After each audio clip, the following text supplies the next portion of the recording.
Ito po, 2 Ilan months naman na to? sa basketball. Tapos every time na tinatamaan, namamagagan.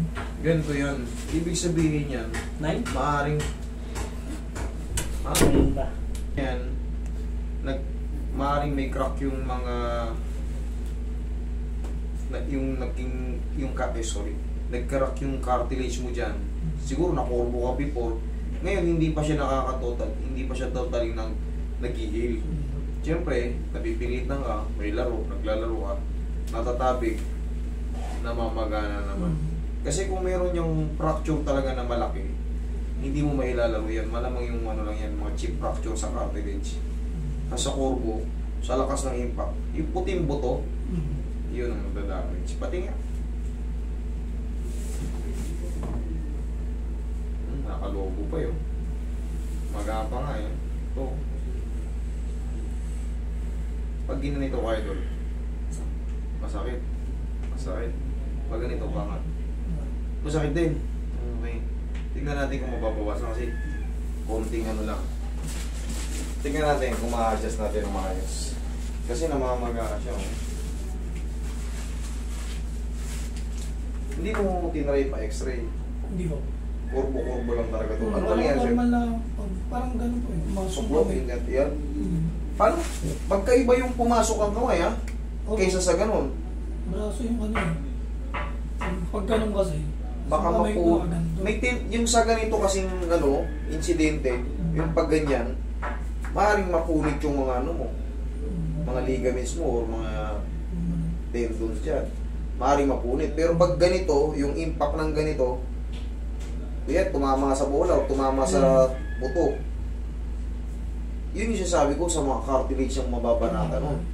Pero pag ganito, ma-obvious para siyang BP natin eh, nabiglang binat eh. Oo. Sandali ah.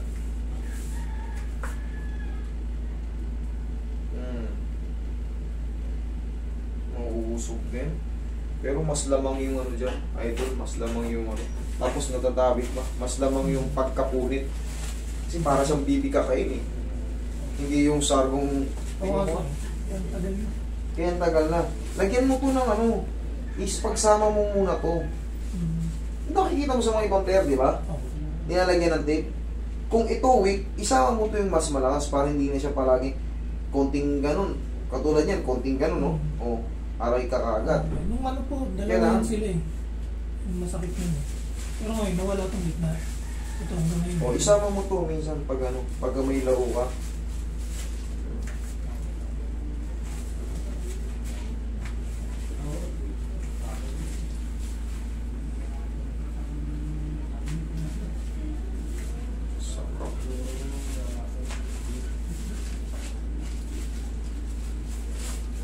Hindi marunong magbilang itong mga tao mo. Uy, pahingin pa, uy. O yan, kanina. Kanina pag dining, o. Ngayon, o. O. Mas maano na siya. Okay, dito naman. Ito naman. Okay, yung isa. Dito naman, sige, paano siya? Pagbukas ko ng bote, parang may ano dito. Dicker vein yan. Pagbukas mo ng bote, para may umipit dito. Ngayon, 2 years na po ito sir.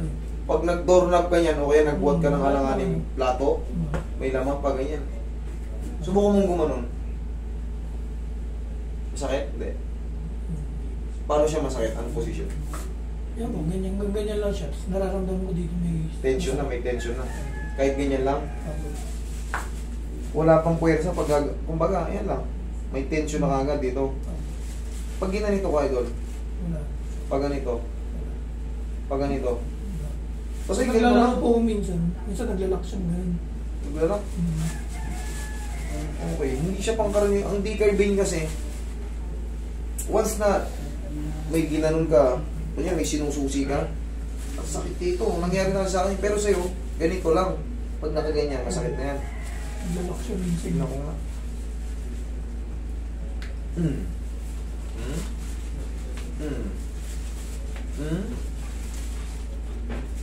Isa, dalawa, tatlo. Panalo na yan. Sure na yan. Pwede yung ano.